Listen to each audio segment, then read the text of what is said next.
اللہ من الشیطان اللعین الرجیم بسم اللہ الرحمن الرحیم الحمد والثناء للہ الذی لا یحصی ثناءہ الا ہو وصلی اللہ علی جمیع الانبیاء والمرسلین سیما خاتمہم وافضلہم واشرفہم محمد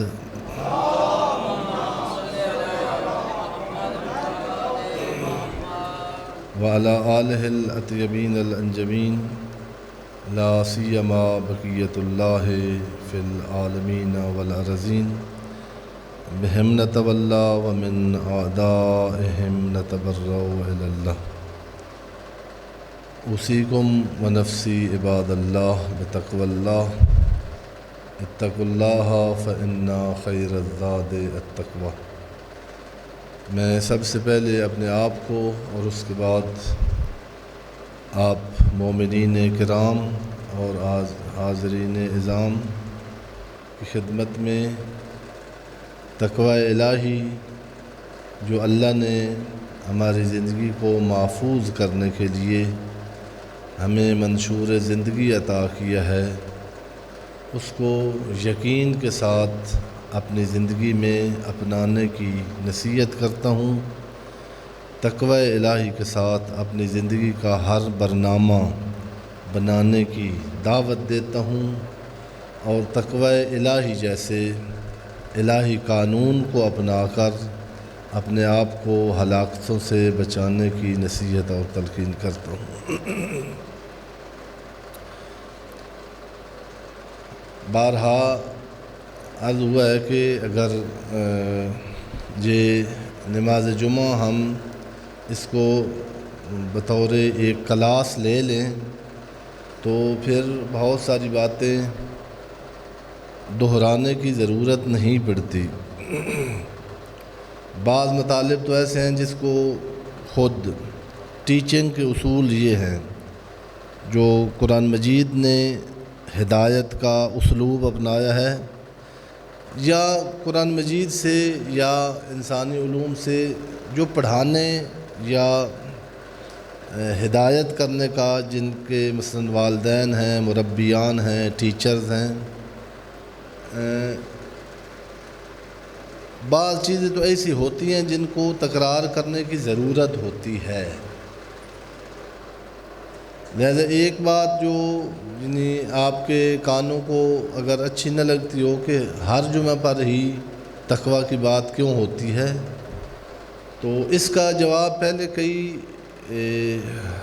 ہفتے دیا تھا کہ بعض ویکسین ایسی ہیں جو بار بار زندگی میں ایک بار نہیں لگانی ہوتی بلکہ کئی بار لگوانی ہوتی ہیں، اس لیے کہ جس مرض کی وہ ویکسین ہے اس کا حملہ بار بار ہوتا ہے۔ توجہ فرمائیں،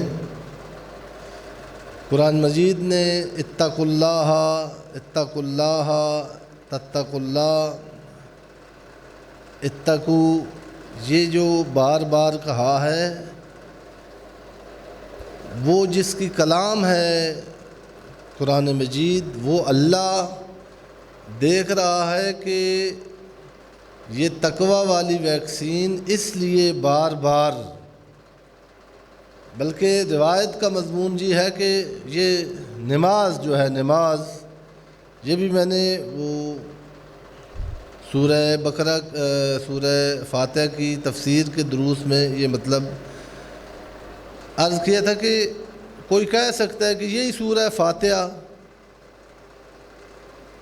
چند ایک الفاظ ہیں، یہ اتنی بار اللہ نے تکرار کروایا ہے۔ بالآخر ایک پروفیسر آدمی ہے تو اس کو صبح کی نماز میں کوئی اور صورت بتاتا اللہ، یہ فاتحہ تو آپ پڑھ لی تھی، زور کو کوئی اور بتاتا جس میں کوئی اور مطلب بیان ہوا ہوتا، عصر میں کوئی اور، مغرب میں کوئی اور۔ پروفیسر، لیکچرار، سائنسدان، ڈاکٹر یہ چند جملے ہیں، ایاک نعبد و ایاک نستعین، بار بار تکرار ہو رہا ہے۔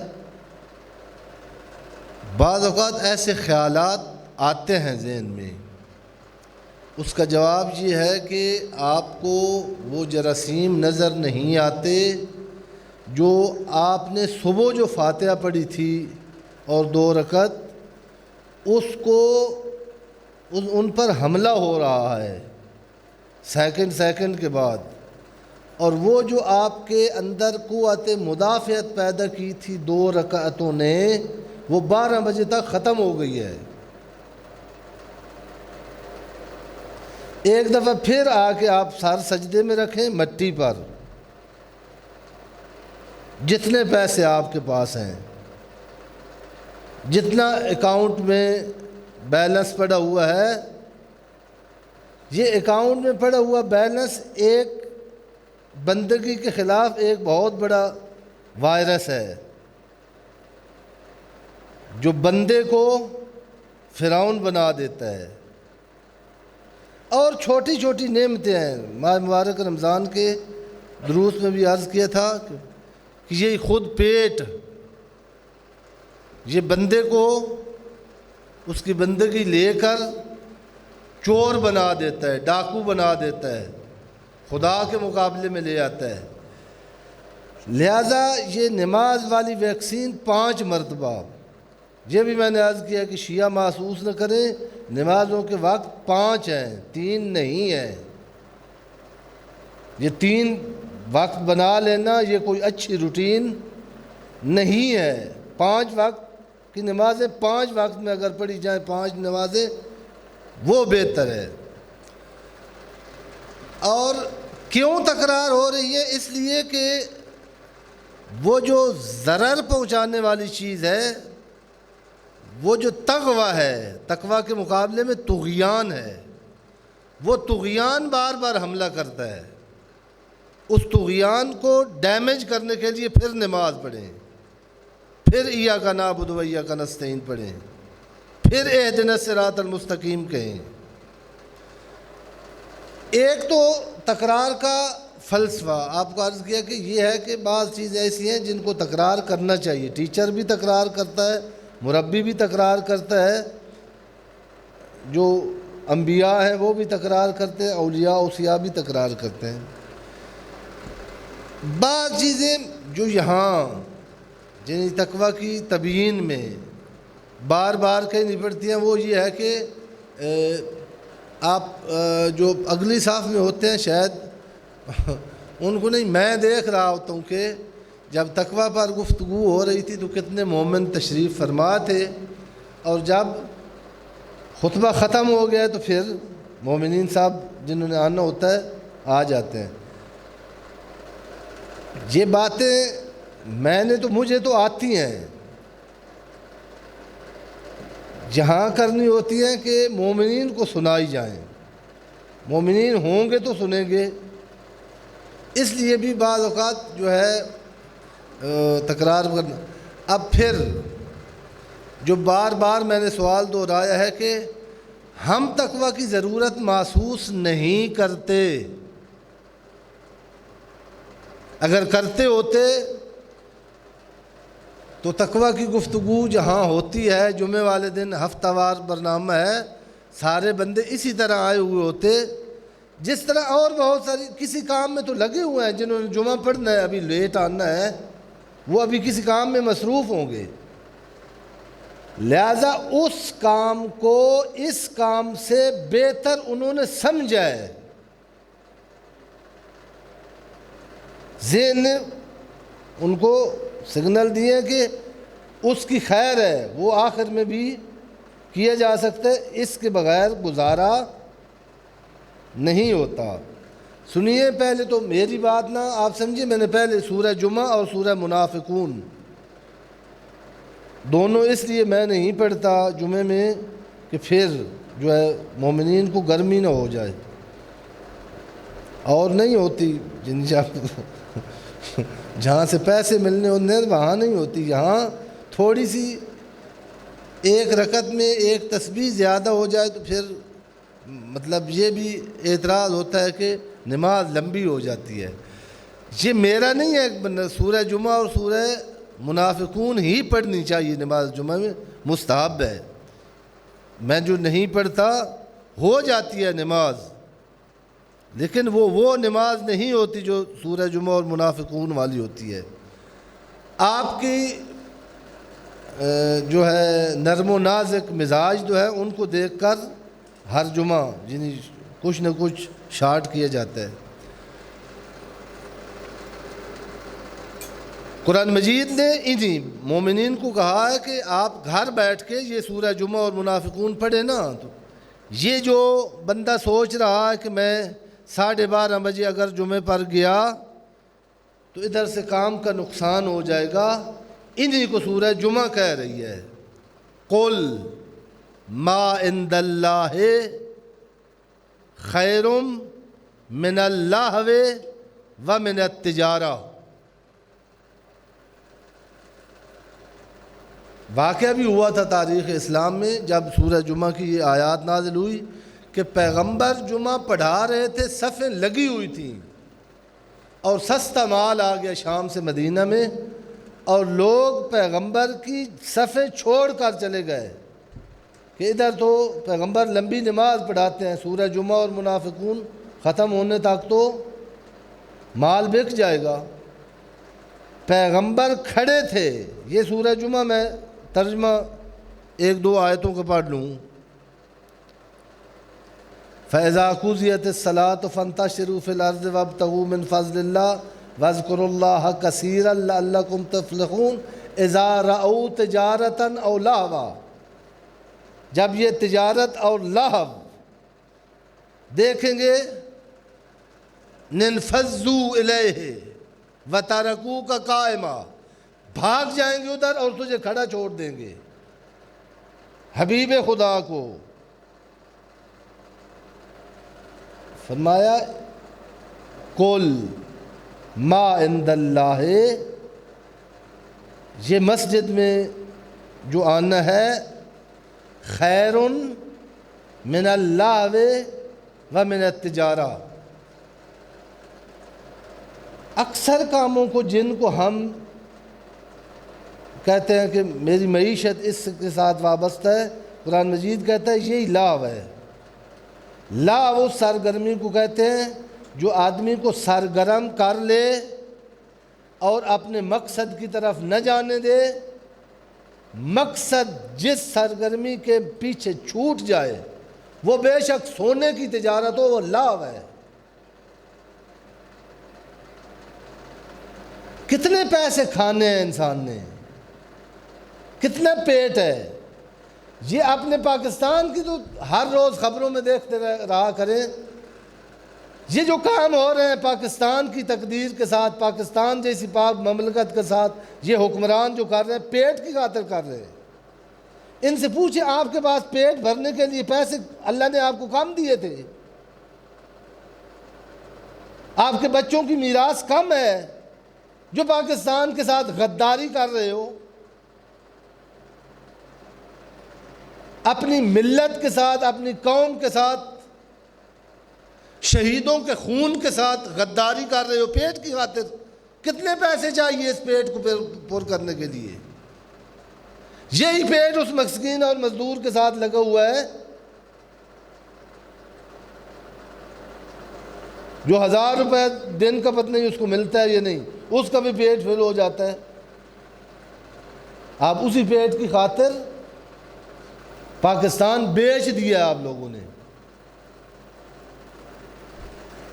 آپ کے ہاتھوں میں ہو تو اس کی معیشت درست ہو سکے۔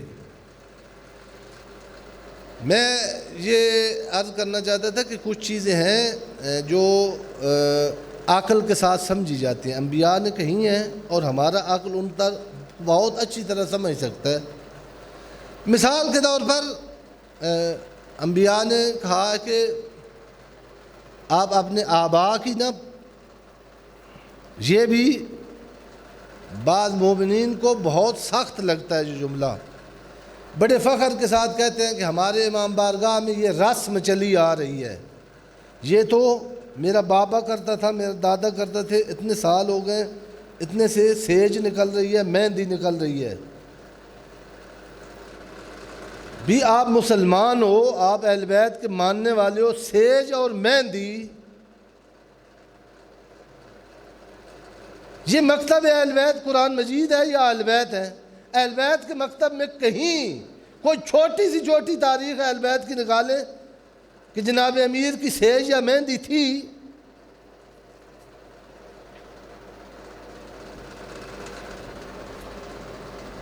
شادیاں تو ہوئی ہیں نا اہل بیت کی، کیوں آپ مطلب اپنے جو چیزیں ان کی جو ہمیں اپنانی ہے اور جس کے ساتھ ہماری زندگی وابستہ ہے ان کو چھوڑ دیا، ان تک پہنچنے کا ٹائم ہی نہیں ہے ہمارے پاس۔ جناب سیدہ کی تاریخ ہم اپنی بیٹی کو پڑھائیں، وقت ہی نہیں ہے۔ اب میں نے بار بار یہ آپ کا دل دکھانے کے لیے نہیں کہتا، میرا درد دل ہے۔ آپ کی بیٹی جس نے پی ایچ ڈی کیا ہے اس کو جناب فاطمہ کی تاریخ نہیں آتی کہ ان کا بچپنا کیسے گزرا، ان کی شادی کیسے ہوئی، ان کی بحیثیت بیٹی زندگی کیا تھی، ان کی بحیثیت زوجہ زندگی کیسی تھی، ان کی بحیثیت ماں زندگی کیسی تھی۔ اس لیے تو ہم مومن ہیں اور ہمارے گھروں میں آرام اور سکون نہیں ہے۔ اس لیے تو ہم مومن ہیں، نام رکھے ہوئے ہیں ہم نے احمد طاہرین کے ناموں پر، بیٹیوں اور بیٹوں کے، لیکن ان کے کارنامے ایسے ہیں کہ جب میڈیا پہ آتے ہیں ساری قوم کا سر جھک جاتا ہے۔ بہت ساری میں نے عرض کیا کہ یہ بات سمجھنے کی، عقل کو سمجھ جاتی ہے کہ ہمارے آباء بھی ہماری طرح غیر معصوم تھے، اگر تو وہ قرآن اور اہل بیت کی بات انہوں نے کی ہے ان کے لیے دعا کرنی چاہیے، ان کے لیے جو کچھ کر سکے، جن احسان ہے اپنی ہماری ان ماؤں کا جنہوں نے ہمیں گود میں بٹھا کر تشیع کا درس پڑھایا ہے۔ لیکن پھر بھی ماں اور باپ ہمارے غیر معصوم ہیں، کوئی ان کی اگر بتائی ہوئی بات قرآن مجید کے ساتھ یا مکتب اہل بیت کے ساتھ ٹکراتی ہے تو آپ قرآن کو چھوڑ دیں گے اور ماں باپ کو لے لیں گے۔ ایک فقہی مسئلہ جو عموماً اس میں بڑا ایک جگہ پر قرآن مجید نے والدین اللہ کی توحید کے بعد اور عبادت کے بعد والدین کا مقام بیان کیا ہے اور تائید کیا ہے، وَبِالْوَالِدَيْنِ إِحْسَانًا وَبِالْوَالِدَيْنِ إِحْسَانًا وَبِالْوَالِدَيْنِ إِحْسَانًا، مختلف زاویوں میں۔ لیکن ایک آیت میں بھی لفظ اطاعت والدین نہیں ہے۔ یہ جو دینیات کی کتابوں میں اطاعت والدین، ان لوگوں کو جنہوں نے نصاب بنایا ہے ان کو قرآن نہیں آتا۔ قرآن نے اطاعت والدین نہیں کہا، قرآن نے احسان بالوالدین کہا ہے۔ فرق کیا ہے اطاعت اور احسان میں؟ اگر قرآن مجید مجھے کہہ دے کہ آپ نے ہر صورت میں اطاعت والدین کرنی ہے، فرض کرو میرے والدین فاسق و فاجر ہوں، مسلمان نہ ہوں، مگر ایسے نہیں ہو سکتا، ہے نہیں ایسے کہ بہت سارے بچے ہیں، تاریخ اسلام میں بھی ہے، اب بھی ہے، بیٹا مومن ہے، نمازی ہے، عزادار ہے، باپ شرابی ہے، باپ زانی ہے، باپ سود کا کام کرتا ہے، باپ نشئی ہے، نشے کا کام کرتا ہے۔ خوب اگر قرآن مجید کہے کہ والدین کی اطاعت کرو، وہ تو کہے گا جس طرح میں نشے بیچتا ہوں تو بھی بیچ، جس طرح میں کرتا ہوں تو بھی کر۔ اطاعت اللہ نے صرف 3 جگہوں پر اطاعت کہی ہے، اطیعوا اللہ و اطیعوا الرسول و اولی الامر منکم۔ یہ کیوں کہی ہے؟ چونکہ یہ تینوں معصوم ہیں، اللہ، رسول، اولی الامر، جو شیعہ کہتے ہیں اولی الامر، ہمارے نزدیک ضیاء الحق اولی الامر نہیں ہے۔ باقی کہا کہ احسان کرو، احسان کرو، بے شک کافر ہے والد، اس کو اذیت نہ کرو، خود اس کو نوکر رکھ کے نہ دو، خود اس کو واش روم لے جاؤ، خود اس کے منہ میں لقمے دو. وہ اس سے کوئی نقصان ہو جائے، آپ کا پیسہ ضائع ہو جائے، کوئی گھر کا کوئی کسی کا، اصل ماتھے پہ بالی نہ لاؤ، یہ احسان ہے. حسن سلوک کرو اس کے ساتھ.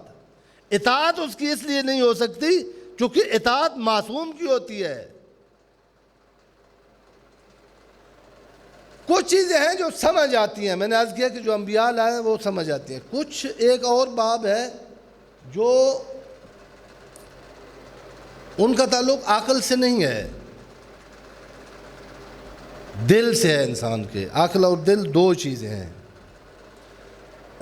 اصطلاحی جو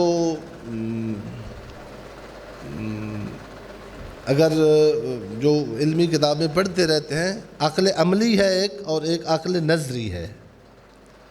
عقل نظری یہی سوچ اور فکر ہے.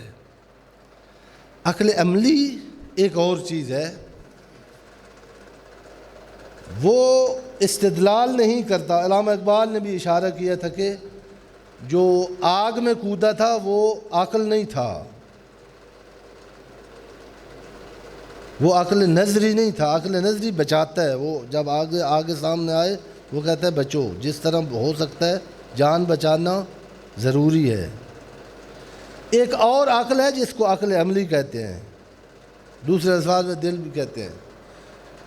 اس کا بھی بہت تعلق ہے. ملا صدرہ نے جہاں وہ آیاتیں ہیں نا حضرت ابراہیم علیہ السلام کے بارے میں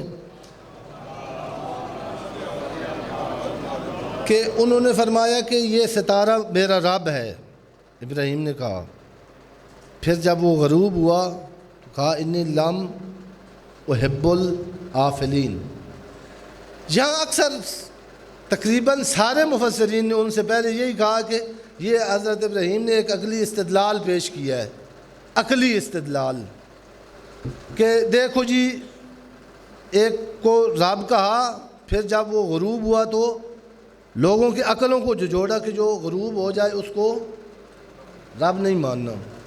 ملا صدرہ نے کہا کہ لفظ آتے ہیں، وہ قاری جان محمد نے کہا تھا کہ اہل سنت کو کہا تھا کہ اگر کانوں کا مسح واجب تھا تو جس اللہ نے کہا ہے وَامْسَحُوا بِرُؤُوسِکُمْ وَأَرْجُلِکُمْ، اپنے سروں اور پاؤں کا مسح کرو، اس اللہ نے کنا دی عربی نہیں سی ہوندی. ملا صدرہ نے کہا ہے کہ